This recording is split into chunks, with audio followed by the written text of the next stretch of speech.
Hello and welcome. I am Scrapperlog, and this is City of Heroes soloing the Stalker. This will be our last episode, I think, of Season 3. We're 39th level, going toward about halfway toward 40th. We have a couple of things I want to talk about, but unfortunately, by daring to talk to Montague Castanella and look to see what missions he had, and not taking one, it put me on his story arc. I really wish the game would not do that. That is probably one of the most aggravating things about the entire game to me, is when you get forced onto a story arc by simply talking to the NPC and not accepting their mission. The guy in Ouroboros does the same thing. You talked. One point I talked to him just to sell him stuff because I knew you could sell him enhancements and stuff. I talked to him. I sold him enhancements. I didn't even ask him what his missions were, and I was on his story arc. And you can't abandon story arcs, which is super annoying. Now I was going to do this story arc eventually for Cimarora. Eventually I was going to do it, but I didn't want to do it right now. However, we don't have any other story arcs to do, and so we may as well do it. I do want, as we go, to talk a little bit about merit rewards and influence. So I know that there are ways to purchase things that on the auction house will sell quite a bit. So the idea is, if you really want to make money, you use your reward merits to buy something that's going to sell on the auction house, and I'm not really exactly sure what it is. Is it maybe enhancement boosters, right? Or enhancement converters? So it's like you sort of use your, or is it enhancement unslaughters? Maybe it's enhancement unslaughters, right? So you use your merits to buy enhancement unslaughters, and then you sell them for 100,000 each, because there are 9,400 people who want them. Notice though there are 12,000 of them for sale, and today is the 21st, so they have been selling today for about 100,000 each, and you can therefore make 100,000 per however many reward merits it costs to buy an unslaughter, or whichever thing it is. And so what people do is they do that, and then they use the influence to buy recipes, rather than using merits to buy recipes, which is what I was sort of indicating that I was planning to do.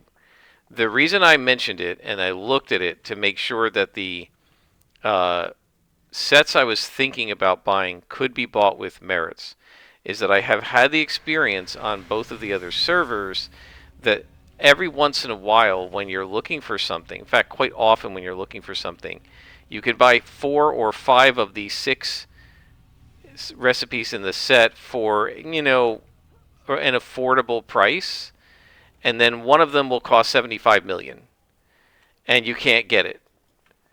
So I may buy these. Oh, there's some reward merits. Speaking of that, we got one.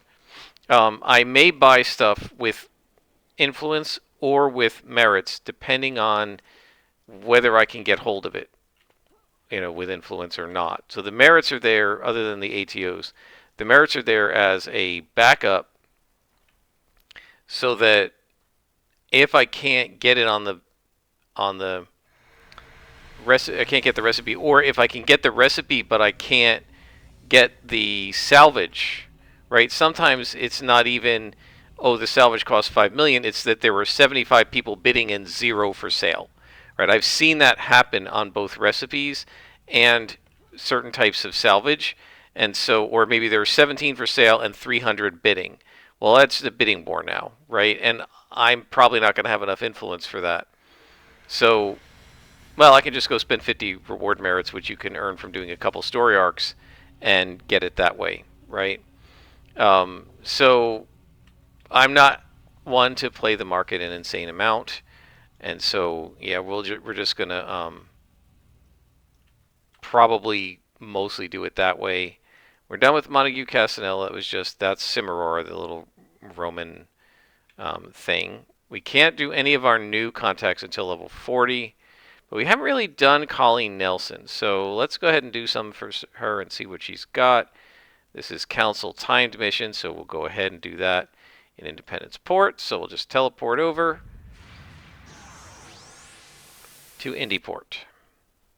So anyway, I just wanted to make sure that people, first of all, that people understand you can do things like use merits to buy stuff to sell on the auction house to get more influence than it would cost to just buy the recipe. So if you spend 50 merits to buy, I don't know, 10 enhancement converters, and you sell them for 1 million total influence, and it would be cheaper to do that and then buy the recipe that costs 700,000 than to spend 50 merits on the recipe. I understand that that's the case. It's kind of speculating in a sense, right? We know there's a fixed cost of 50 reward merits for each of those recipes that I was looking at in the previous episode. And we know that we don't know how much it's going to cost in influence at any given time to buy a recipe.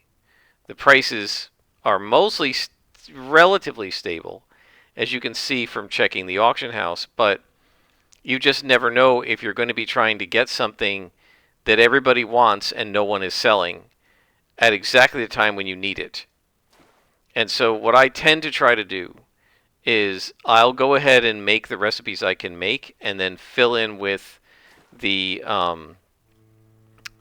merit vendor for things that are obscenely expensive, right, that I can't afford, or things that have ingredients that I can't get hold of. Right, I mean, there are some kinds of salvage that I have 0 of them, and if you try to buy them on the auction house, they're either insane, like 10 million each, or there's just 0 available and 1,000 people trying to buy it, right? And you're never going to get it. So it doesn't matter how much influence I have under that condition. I could have 1 billion influence. If there are 0 for sale, I can't get it, right? And because other people are much more dedicated to influence farming than I am, if there's a bidding war, I can never win it because I won't have as much influence, right? There are people who have literally 1 billion influence. I know Nina was one, and they could easily spend 5 million per recipe or 10 million per recipe, which would drive me into the poorhouse, right? So that's a consequence of not being interested in farming influence.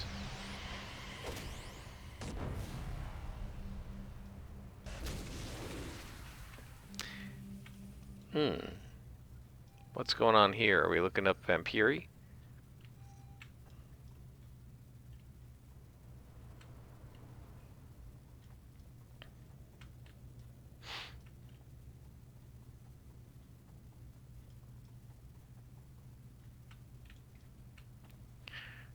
Yeah, I was talking to the one guy who actually got me started on D&D and then wasn't able to play with us.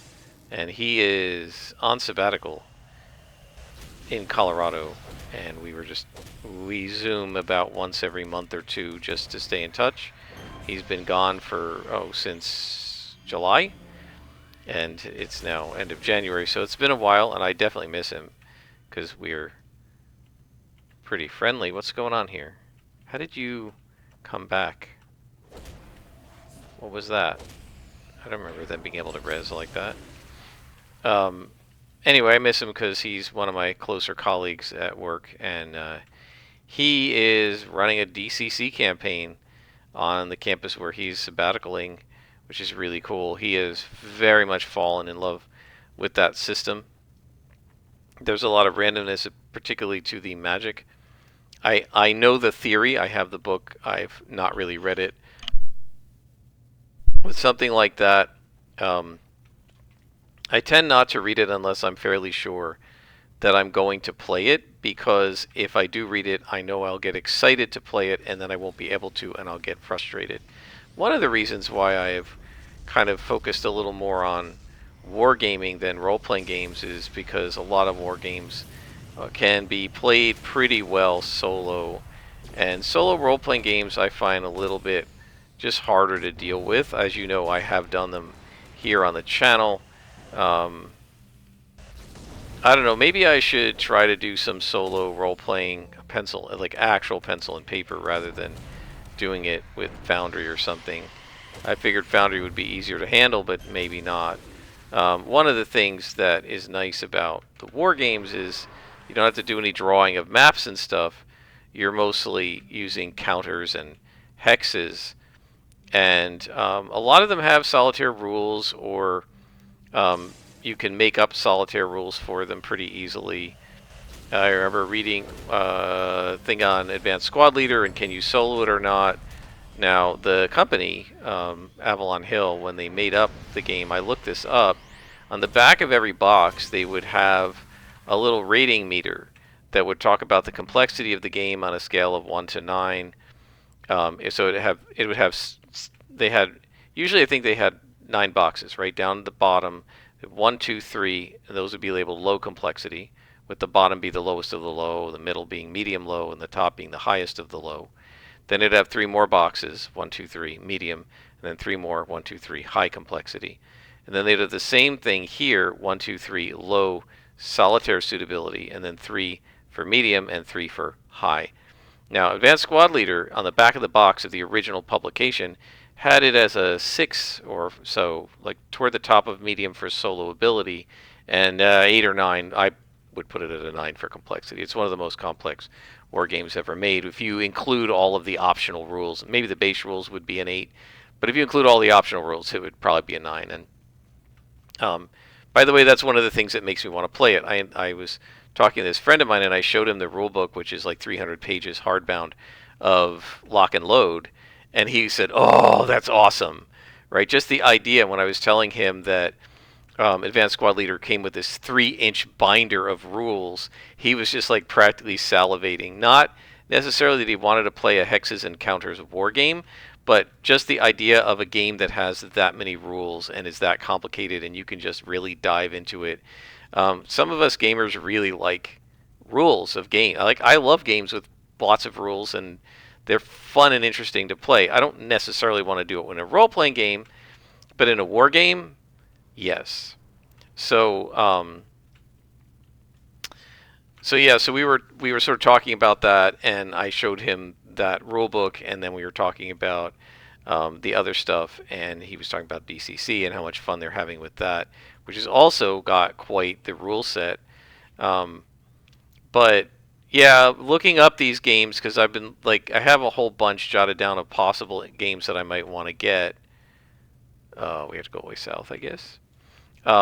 And I can't. I'm having real trouble deciding. I'm not going to buy a lot of them because they cost between 50 and 150 bucks each. So my idea is, if we stay under 100, maybe get a couple of them, one for 50, one for 60, something like that, and then try them and see how I like them and see if they're as fun as I remember them being back in the day. But one of the reasons I've been kind of focusing on them is because you lay out the hex map, you learn the rules, you set the counters out, and then you play it. And actually, some of these games play a little bit like an RPG in the sense that, like, what is it called? Tank Ace. There's American and British Tank Ace, 2 different games. And you basically get a character that's a tank commander, and you choose traits for him, and he can level up skills. But the thing is, there's no writing anything down on a character sheet. You get this really cool, like, board with the silhouette of your character, and there's a whole bunch of empty boxes. And as you gain skills and stuff, you just place the counter for that skill in the box. Now, my guess is you might have to use your cell phone to take pictures of stuff if you're going to clean it up in between sessions. Because if you're not writing anything down, you might forget what's where. But it's really cool. And so there's a character sheet, and then there's a tank sheet because you're controlling a single tank. And then you get NPCs, essentially. You get crew, and the crew can gain a few skills. So at the bottom of the tank sheet, you have each crew position, and then 2 or 3 boxes where you can put a counter in there. And there are all kinds of skills they can gain, like weapon reloading or weapon maintenance or what have you. And so I really like the idea, and I think it might be more fun to solo with something like that rather than a traditional role-playing game, because there are fewer stats, and because you don't have to like deal with erasing things and pencils and stuff. You can just lay the counters down. And then I was thinking, well, couldn't I make counters make my own sheet for a role-playing game and just put counters for things? And I mean, I guess you could. right? I was kind of doing that in my solo play of you kind of in of Ironsworn, right, where I was dragging little markers up and down the sheet to indicate the what is it the health and spirit or whatever it was called. And so yeah, you can do that if you don't have too many stats. If you're looking at a game that has a lot of stats, you wouldn't be able to do that.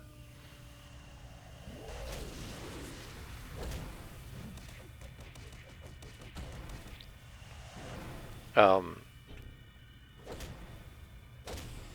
but one of the things I was telling him, and again, this falls under the category of like gamers all seem to be the same. Obviously, wargaming with boards and hexes and counters has evolved over the years. Okay, got a boss. Anybody else around? Oh, there's guys up here. Let's take these guys out first. It's evolved like role-playing games have evolved, right? And um, so one of the interesting things is there is an OSR movement in role-playing games, the old school revival.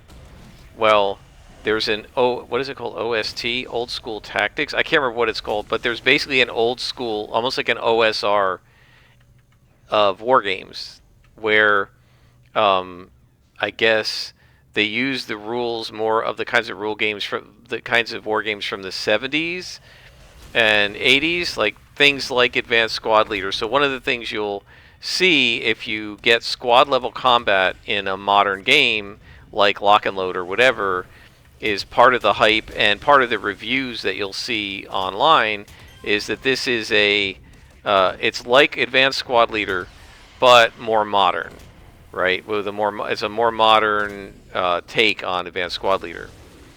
And I think mostly what they're doing is streamlining and simplifying the rules so that instead of 300 pages, you have 150 or something like that.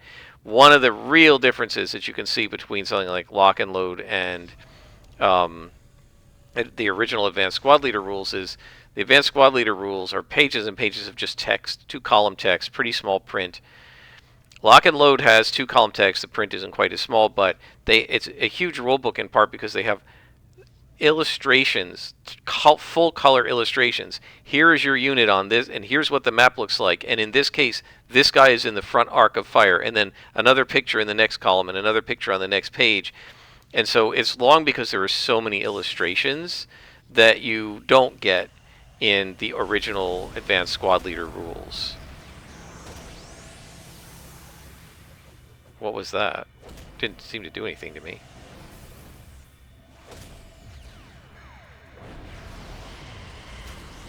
I mean,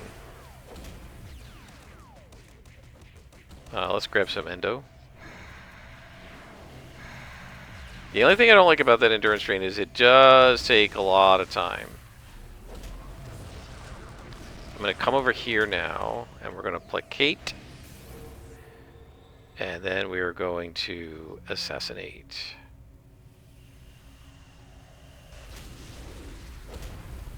Oh, and he warwolfed. He wolfed up, as I call it. Oh, wow. Let's grab a little bit more defense, because he seemed to be hitting me pretty well there. So this guy seems to be almost like a Nyctus rather than regular Dark.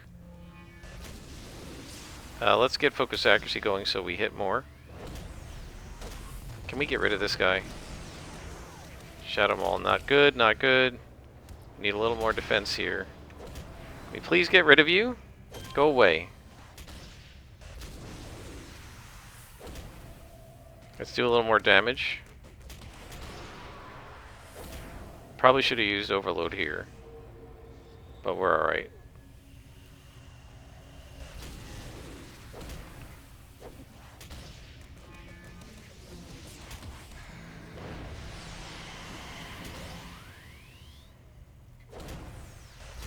One thing I want to check, let's see. Yeah, he has some resistance to negative, so that's part of the problem.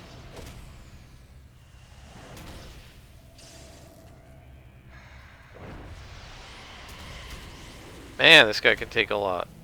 So it's really like fighting two bosses at once. That was a fun fight. That was a good challenge. I like that. So anyway, as I was saying, it's interesting that in both gaming genres, both gaming populations, you have groups of players who really would rather do things the old school way than the newer way, which is really interesting. Now, I don't know all the nuances of what's different between the old school way and the newer way in war games because I haven't played the newer way, right? I've only ever played the ones from years ago. The other thing I found that was really awesome, the game that got me into this, and I don't remember for sure, I might have asked for it, but I would be willing to bet a rather large sum of money. The first game of this I got, it was an Avalon Hill company subsidiary called Victory Games. And it was a game called NATO, The Next War in Europe, which is about World War III breaking out in Europe over the reunification of East and West Germany in the late 1980s, and it was published in the early 80s. I'm pretty sure I got it something around 1984 or 5. And my mother knew I liked playing war games and I liked stuff about war, and I was interested in like tactics and stuff. And I guess she got this for me. I don't know if I had seen it. I don't know where either one of us heard about it. I have no idea. Maybe some friend of hers told her I might like this. I don't know. Got this game. Loved this game. That was my first introduction to Avalon Hill, and then my friend Alvin, whose brother was into these. They called them bookcase games back then. I was telling you about it, and he said, "Oh, it sounds like a bookcase game." And he had his Avalon Hill, and I said, "No, it's called Victory Games." He didn't know what Victory Games was. Later on, I said, "Oh, I looked at the information and said, oh, this is a subsidiary of Avalon Hill."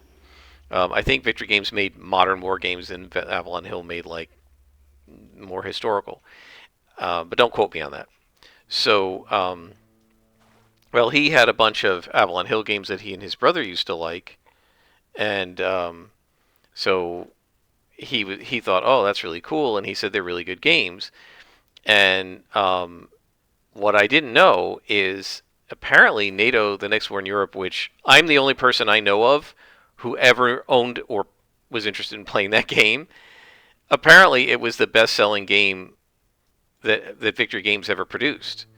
So it was a really good game. And what I found was there's a game by, what is their name? Compass Games, I think, called NATO something. I can't remember what it's called. NATO, the Allies' Nightmare or something like that. And I gotta just call the contact. And doing another mission like this? Okay. It's a remake by the original writer of the NATO game. He went back apparently, so when they created the game in 1983, the Cold War was still on, and he had to estimate where the Soviet troops were, the strengths, their ability to mobilize, their ability to gain reinforcements and all this. Since the Cold War ended, he's been able to get access to the documentation that has been released by the end of the Cold War, and he was able to update the units to make them much more accurate. He added a couple of new scenarios, updated the rulebook, and they republished it a few years ago. And apparently it's available. And I was like, oh man, I think I need to buy this because I played the heck out of that game. I absolutely loved it. I wish I had kept it. I don't know what I did with that and my other games. I can't imagine I threw them out. I still have Civilization, which was also, and not Sid Meier's Civilization. It's the original Avalon Hill game. We played the heck out of that game too. That was really fun. I loved that game. That was one I could. Those were games we could never get my best friend to do it. He was always like role-playing game or bust. He wouldn't even try them. But he liked chess and checkers and stuff. But man, he would not try. He wouldn't even give them a chance. And it's this thing he has, and I don't really understand this. Guys, post in the comments if you have a friend like this, and what their little bugaboo or whatever you want to call it is. But for him, he really doesn't seem to like anything, any sort of a war game, strategy game, etc. that's based on real world Earth and history. If like when I showed him Crusader Kings 2 and 3, he wasn't interested. When I told him there's like a Game of Thrones mod where you can play exactly Crusader Kings rules, but in Westeros, he was like, "Oh, that's cool. I might play that." When I told him Crusader Kings 3 had this really cool Middle Earth mod, which I still haven't gotten, and one of these days I would like to play, he said, "Okay, that's cool. I might play that, but I wouldn't want to play it in Europe." I don't know why. I mean, it's the same game, right? But there's just something about the real worldiness of it, and he just prefers fantasy. Um, don't know if that I don't know if that's going to extend, but I think it might to actual role-playing games. But for war games, yeah, he likes the fantastical. So he Paradox makes all these grand strategy games. He was more than happy to play Stellaris. Sorry, I'm taking a drink and I almost put the microphone in the water. He was more than happy to play Stellaris when they took the Stellaris mechanics and created Imperator Rome, which is very similar to Stellaris mechanics. He had no interest. Hey, you want to play this? This is the next new game. Nope, it's Rome. I don't care. When I did my Roman Empire, what I used the map of Earth, but he was like, it's not going to be real Earth, is it? And I said, no, no, no, it's alternate Earth. They're going to be elves and dwarves. So he said, okay. Right now, I know one of the other players who actually ran a real world Rome game would have been thrilled to play in real Rome. And so she started working on her background ever, and we were talking about it. I said, well, it's not real Rome, right? We have elves and dwarves. The map is the same, but we don't have Gaul and stuff like that, and Hadrian's Wall, like none of that, because it's not like Earth. It's alt Earth, Earth 2, And she said, oh, okay.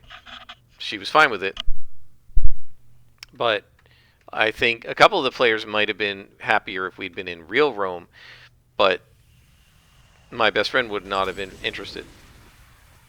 And for war games, yep. I mean, chess is abstract, so he's fine with that. It's just squares on a board, I guess. But a game like NATO or Second Fleet or World War II games, not interested. He's not interested. And see, to me, it's like, okay, the history is fine. I'm interested in the tactics and the strategy. I'm interested in the unit positioning and how to get a win out of it and stuff like that. That's what I find fun. And I think I just really liked the mechanics of the game NATO just because of however they worked. And I don't know if I think to some degree the mechanics of NATO are similar to, there were certain mechanics in, just like there are in role-playing games, there are certain mechanics, right? Rolling to hit, rolling damage, rolling for persuasion, making some kind of perception or notice or detection checks, stealth, lock picking, detecting traps, like that kind of thing. Research, looking up stuff in libraries, solving puzzles. There are certain things that are just standard, right? And similarly with these hexes and board counters games, that the units usually are a little square counter, and there's a symbol printed on it that lets you know whether it's infantry, armored, mobile, airborne, whatever. There's going to be, at the bottom, there are going to be some numbers, usually 3 numbers, usually attack, movement, and morale, or something like that. There might be morale up in the corner. There might be some other indicators, elite unit, conscripts, draftees, etc. Often the units have a set of numbers on the front and then a reduced set of numbers on the back that indicates that the unit has taken some damage, some casualties. So you'll have a regiment that'll be 552, right, on the front, and then on the back it'll say like 331, and that's because the individual, there are fewer men in that regiment, and it's been damaged, or maybe some tanks have been lost, and so it doesn't have as much ability to do damage. And then if it gets hit again and gets quote-unquote reduced again, usually it's taken off the board. So that kind of mechanic, that's true in nearly every hex and counters game. And so the first time I encountered it was in NATO, but it wasn't an innovation. It was something that everybody uses. So maybe some of what I loved about NATO was just the mechanics that all of these games have. Just like in role-playing games, you say, "Oh man, what I loved about D&D was rolling to hit, critical hits, skill checks, you know, uh, saving throws." Well, lots of role-playing games have those too. Oh, these guys just res, I guess, huh? Well, you're gonna have to see if I can stop you. I wish I had these I-beams. 2 levels, and we'll get the I-beams. So, guys, you have any friends like my best friend who are very, very narrow in what themes that they like to play? Do you have friends who frustrate you because they won't try things but just for superficial reasons? Like the NATO game may have been taking place on Earth with real world postulated real world forces, but what I liked about NATO wasn't that. It was the mechanics. It had cool mechanics, and I remember you could buy blank counters and counter trays from Avalon Hill. I used them in my Champions games, right? You could buy these large hex maps that were inch hexes, and you could buy these, what were they, 9/16 or 13/16? I can't remember. Counters, and they were white, just solid white cardboard, and you could get, they were, I don't know, 144 per sheet or whatever, and I got the counters and the hexagons and stuff, and I used to use them for champions maps. I used to use them for is this guy gonna res? I used to use them for the counters. I would use magic marker, put it whatever the dominant 2 colors, like this character's dominant colors are black and blue, right? So if I were making a counter for Dark Phantom, it would probably be a dark blue outline on the counter, and then inside it would be the 2 letters that most abbreviate their name, DP for her, in black, DP.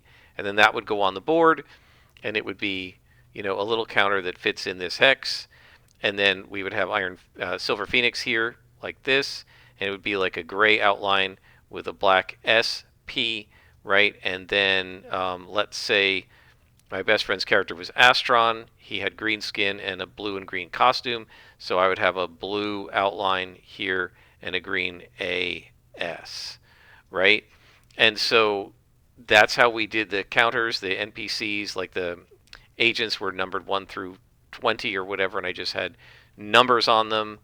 And I had generic ones that were just white counters with a black number for NPCs that were irrelevant, and then black around black for NPCs that were numbered that were agents, generic agents, and then some of the agents like Viper or whatever had themed colors, so you knew which agency it was from. I had hundreds of these counters.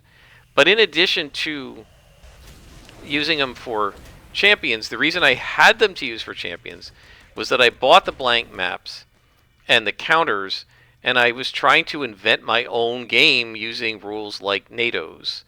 It never worked. I never actually did it. I never, that's really hard to do, and I never came up with anything. I think I was trying to make like a sci-fi game with, like space troopers and that sort of stuff. But it takes so much work to balance that kind of thing. I never really got into it, but I had all the counters, most of them blank, in trays, sheets and sheets of counters that I had never punched out after trying to mess around with this game that I never actually finished. But I really liked the mechanics of the way those kinds of games, that at least NATO and Second Fleet played. I thought they were really cool, and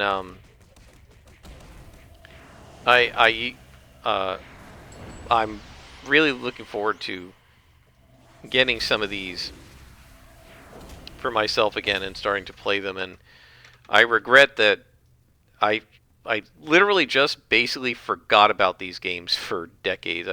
There had no one to play them with. I don't know what happened to them. I guess at some point when I moved, I said, I don't see the point of moving these. I haven't played them in a long time. I've never had anybody to play them with. I'm probably never going to play them again. And I just, you know, I don't know. There's a bunch of stuff that I could have sworn I had and I would have never thrown out that I don't have anymore. And I wish I could figure out what happened to it all. I suspect that either a box of mine got lost when I moved, and even though I had a record of every box, I numbered the boxes 1 to N, whatever they were. Like the one time I moved from South Carolina to Seattle, it was 36 boxes in one shipment and 24 in another, and I had them numbered, and I had a sheet of paper with everything that was in every box. And I know I checked them off when I got them back, and I wasn't missing anything. And that was true when I moved here where I live now as well. So I don't really think that I lost anything that way, but there were several things that I'm fairly certain I would not. One or two things I know I absolutely would never have thrown away on purpose, although it could have happened by accident. And there are other things that I'm fairly certain I wouldn't have thrown away on purpose. I wonder what happened to them all. I don't know. Sometimes I wonder if my mother had a few of these things, and then when she went to move, one of the times she moved, I said to her, she said, "What do you want me to do with this stuff?" And, I was living 1,000 miles or more away, and I couldn't do anything with it, and, she had too much stuff, and I said to her, just throw it out. It is possible. My sister had my comic book collection when she was married to her first husband in a new house, and they were away. Both of them worked in television, and they were out of town, and this horrible rainstorm came through and flooded the whole basement of their house and destroyed my comic book collection. And it's possible that NATO and Second Fleet and some of the other stuff was down there with it and just got thrown out with it because it just was wrecked. And that might have happened. I don't know. I could have sworn, though, that NATO came with me when I went to South Carolina. And if it had, I can't imagine I would have purposely thrown it out in any of my moves. But, I don't know. When I was a grad student, I was often trying to pinch pennies, and sometimes even just saving the money of a single box of shipment might have been what I needed to do at the time. So I don't really know. I don't remember. The one thing I know I would never have purposely thrown out, my father served aboard a destroyer in the 1950s during the Korean War, and he passed away when I was a teenager. And one day when I think it was in high school, my mom, digging through his old stuff, came across two photographs. One that was, I want to say it was about maybe 3 feet, no, 2.5 feet long by, say, a foot high, and another one that was maybe a foot and a half long by 9 inches high, something like that. These sort of letterbox ratio, widescreen, whatever you want to call it, black and white, very nice photos. Looked like they were aerial photos, but taken from a very low altitude, maybe a helicopter, I don't really know, or from the crow's nest of another ship, of his destroyer, which was, I think it was number 51 or something like that. So we had these two really nice pictures, and they were just photographs, right? And so what my mother said is, do you want me to maybe do you want to keep these? And I said, yeah. She said, do you want me to like laminate them or something? And I said, yeah, that would be great. So she went to the expense to get them laminated, which was hard to do back then, 1980s. And I had them, and I brought them. I know I brought them with me to North Carolina. I can tell you exactly where I had them. And I could have sworn that I had them when I was in Seattle. I'm fairly sure I remember where I had them then, but I don't have them anymore. And I mean, that was something of my father's. I never would have purposely thrown that away. I have had the feeling for a while that if I could, I don't know where they are. I don't think they were thrown away. If I could find them, I would find several other things, possibly like the games NATO and Second Fleet, and Air Force was another Avalon Hill game that I had back then. I might very well find them with those pictures. Or they were thrown out with those pictures. I don't really know. I have a couple of Avalon Hill games. Or one. I have, the other one I don't think is Avalon Hill. But yeah, I have Civilization. I still have that one. But I don't know why I would have that one and not the others. The other one I had from Avalon Hill that we really loved, and we played my friend Leonard and I played the heck out of this game, was Stellar Conquest, which was kind of like Stellaris, but obviously not on a computer. And that was a really fun game. We played Leonard and I played the heck out of that game too. That was another one you were supposed to play with 4 people, and it was almost always just me and Len. Sometimes this other guy Andy would play with us. We got my best friend to play once, and he liked it, but not enough to keep playing it with us. So usually what would happen is when Leonard and I were the only ones who could make it, we would break out, either he had Starfleet Battles, although it was always at my house and it was a lot for him to lug over, but we would break that out. We would break out Stellar Conquest. Civilization we couldn't really do. There was another game we used to like called Rail Baron, which was awesome. And that's just about getting... Oh, Path of Darkness. Okay, well, we can still do this. Rail Baron is just, like Monopoly, but with trains. And you try to take over as many railroads as you can. We had another friend named Justin who taught us that game, and I loved it so much I think I asked for it for Christmas that year or something. And I still have that. Every once in a while, I used to break that out and play it solo, and then I started like trying to play computerized versions of it, like Transport Fever and stuff. But none of them are as good as Rail Baron. That was a really fun game. Hard to play solo. I mean, you can. So let's talk about playing games solo. Whether it's role-playing games or whatever, what do you need to do to play a game solo? Well, some games are purposely solitaire. What do they do to make them a solitaire game? If you look at a war game or something, well, you play one side, and the other side has what they call a bot, right? What is it? It's like Ironsworn, right? It's a series of roll tables where you roll on the table to make decisions, right?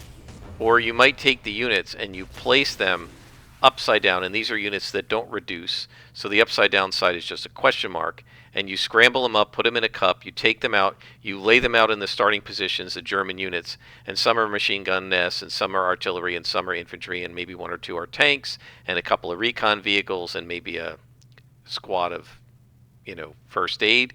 And you lay them out on the map and you don't know where they are, and as your soldiers approach and get into line of sight with them, you flip it over and find out who's in the building, or who's behind the bunker or whatever. But in addition to that, you also have to generate decisions. And so like a lot of these ones, like Tank Ace, it'll say, okay, you roll a die, and if you roll a certain number, they attack your tank this round. If you don't roll that number, they don't attack your tank this round, and instead what they've done is chosen to attack a different tank, because you're assumed to be in the middle of a battle where there are several tanks and you're just playing one, right? And so what's behind it is exactly the same thing you get in a game like Ironsworn.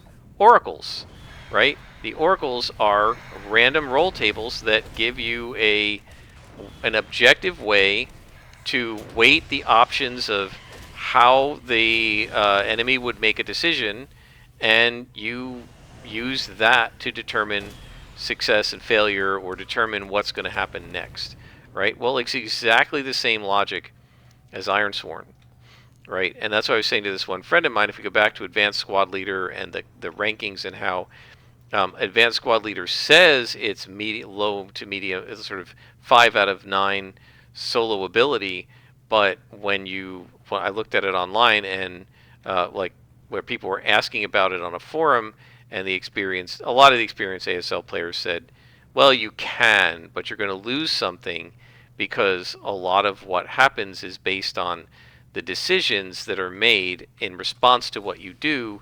And if you know what all of your decisions are going to be in the next round, you have to really almost have like amnesia or something. One of the other people came in and said, oh, that wouldn't be hard. And I'm thinking, why would it be hard? Can't you just break out the Ironsworn Oracle, and just say, okay, well, what decision is or like, if you advance and the enemy has a chance to make a defensive fire shot at you or not, can't you just weight it as a probability? You think it's more or less likely than average, or maybe just no idea. 1 to 50, just roll D 100, 1 to 50. They take the shot. 51 to 100, they don't. Flip a coin. Draw it from a deck of cards. If you get a spade, they attack. If you get hearts and clubs and diamonds, they don't. I mean, you can randomize it that way if you want. Now, that implies that you're trying to win for one side and the other side is kind of playing as a bot, which you can do. And the other thing you can do is just be as objective as possible and try to play each side as strongly as you can, right? And then for both sides, if you're not entirely sure, if there are two decisions that have kind of equal weight, you're not really sure which one is the best decision to make here, you're not sure which one you would make if you had zero knowledge of the other side, but since you do have knowledge of the other side, it's hard to be objective, well, then you make a roll. My players do this for their own characters sometimes, right? The new girl's friend, who is actually the newest of the players, does this sometimes. She'll say, can I make some kind of a roll to see if my character would be smart enough to figure this out, because I think I know what this is, because she's a gamer, right? Like, I've seen this pattern in games before, but Sandy's not a gamer. He's just an old cowhand, and I'm not entirely sure he would recognize this pattern even though I do. And I'll say to her, sure, make a smarts roll, or a common knowledge roll. And, she rolls it, and he fails, and she's like, yep, Sandy's not smart enough to see the pattern here, so I'm not going to say anything. And everybody chuckles and laughs, and we just go with it because it's role play, right? So, I mean, this is something that role players do all the time anyway.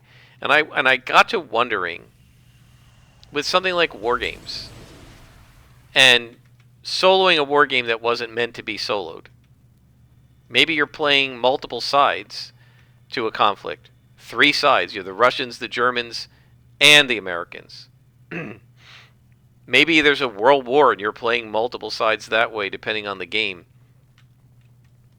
I wonder if, as a role player, we have easier times with these games because we're used to putting our heads our heads into the heads of another character who isn't us, and thinking like them, and trying to be essentially as objective as possible when we think like them.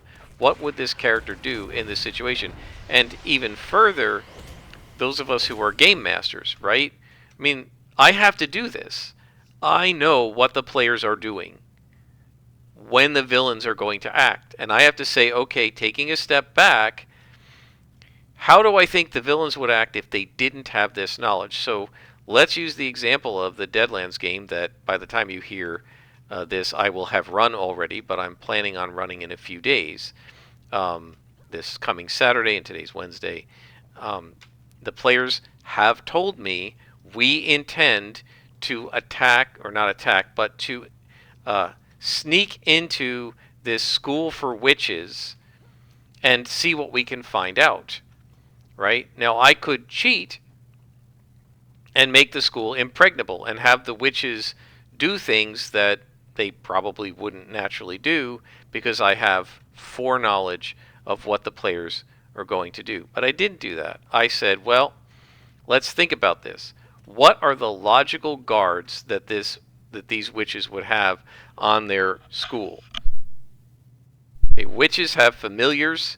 So it would make sense that they would post some of their familiars, particularly nocturnal ones like cats, or mobile ones like ravens, outside or on the ground somewhere, or just inside the school. And that those familiars would alert their masters or mistresses when somebody intrudes, right? Just in case they have to be safe about it. They would lock their doors. It would make sense that they would trap the doors, and they would trap them with some kind of magical spell. So there are 3 witches, 3 doors. I had each witch trap a different door with a different spell, right? And these are spells like web, or, well, entangle, and blind, and sleep, right? That, to me, wow, I did a lot of damage. Oh, he's only lieutenant. I said, wow, I did a lot of damage, but he wasn't a boss. He was lieutenant. Blind, sleep, entangle, right? Makes sense. These would be, they would assume that they are being attacked by a normal person, or, invaded by a normal person, not a high-level huckster or high-level weird scientist, and they would assume that something like a web spell would hold the person long enough for them to get down to the door and see what's going on and who's trying to infiltrate them, right? I said, so we have traps, that makes sense. We have familiars, that makes sense. And then I said, all right, I know my players are going to probably try to teleport in. And as a game master, I feel like it would be boring not to have some kind of defense against the teleportation. Something interesting, but not foolproof, right? I didn't say I'm going to make the walls teleport proof so you can't teleport in there. What I said instead was, okay, well, there are going to be essentially magical alarms, motion detectors, as it were, inside the building. And if you are careful, you might detect them, see them, and react to them. But if not, you might end up setting them off. And I thought that was reasonable. So I set it all up, and it's all on the map, and it's all ready to go. So they told me what they wanted to do, and I prepared what makes sense from my view of the mission, right? But I didn't cheat and say, well, I know what they're going to do, so I'm going to protect against what they're going to do, because that wouldn't be interesting, it wouldn't be fair, and that's not what we're trying to do. We're trying to have a challenge that the players can overcome. And similarly, if I'm playing a war game and I've got the habit of this kind of thinking in the minds of other characters and trying not to give them my omniscient knowledge as a GM, I could do the same sort of thing as a player, right? In a war game. And similarly, my players do the same thing. Sometimes they have out of character knowledge of something, and they have to be good enough role players not to use it in game, right? I have taken this mission, but I don't think I will do it right now since we've had almost an hour of play. I hope you guys have enjoyed. Post your thoughts about things like whether you think that being a good role player can help you in other games. I think it really can. Um, and let me know what experiences you may have had in doing that. And until next time, I am Scrapperlock, and this has been Soloing the Stalker on City of Heroes.